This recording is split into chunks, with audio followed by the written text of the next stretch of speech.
அஸ்ஸலாமு அலைக்கும் வரஹ்மத்துல்லாஹி வபரகாத்துஹு. கட்டாய கல்யாணம்.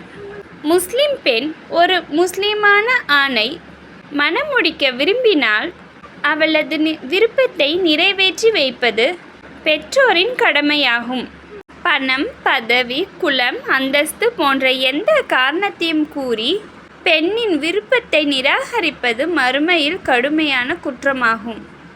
அல்லாஹ் தன் திருமறையில் 2வது அத்தியாயத்தில் 232வது வசனத்தில் கூறியிருக்கிறான், பெண்களை விவாகரத்து செய்த பின் அவர்கள் தமது காலக்கெடுவை நிறைவு செய்துவிட்டால் அவர்கள் தமக்கு பிடித்த கணவர்களை விருப்பப்பட்டு நல்ல முறையில் மணந்து கொள்வதை தடுக்காதீர்கள்.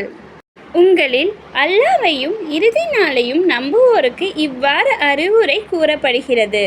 இதுவே உங்களுக்கு தூய்மையானதும் பரிசுத்தமானது. அல்லாஹ்வே அறிவான், நீங்கள் அறிய மாட்டீர்கள். அல்லாஹ்வையும் மறுமை நாளையும் நம்புவோர் இப்படித்தான் நடக்க வேண்டும் என்று கடுமையான வார்த்தையை இறைவன் பயன்படுத்தி உள்ளான். பெண்களின் இந்த உரிமையை பறிப்பவர்கள் மறுமை நாளில் அல்லாஹ்வால் விசாரிக்கப்படுவார்கள் என்பதற்காகவே இவ்வாறு கூறுகிறான். பெண்கள் தமது விருப்பத்தை தெரிவிப்பது கூட பாவச் செயலாக கருதும் நிலை சமுதாயத்தில் நிலவுகிறது.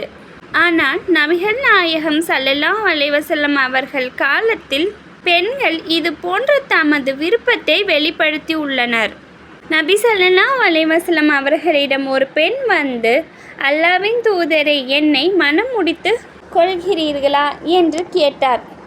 நபி ஸல்லல்லாஹு அலைஹி வஸல்லம் அவர்கள் அப்பெண்ணை மனம் முடிக்க விரும்பாததால் மற்றொருவருக்கு மனம் முடித்து கொடுத்தார்கள். இந்த ஹதீஸ் புகாரில இடம்பெற்றிருக்குது. வெட்கமில்லாமல் இப்படி கேட்கலாமா என்று அவரை நபி ஸல்லல்லாஹு அலைஹி வஸல்லம் அவர்கள் கண்டிக்கவில்லை.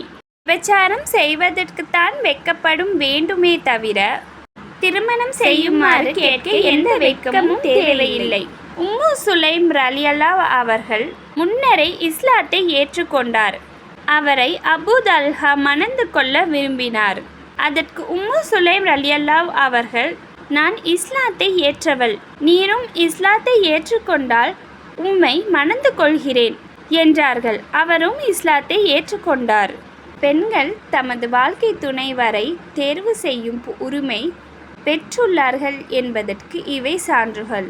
ஆனாலும் அவர்கள் பொறுப்பாளர் வழியாகத்தான் திருமணத்தை நடத்த வேண்டும்.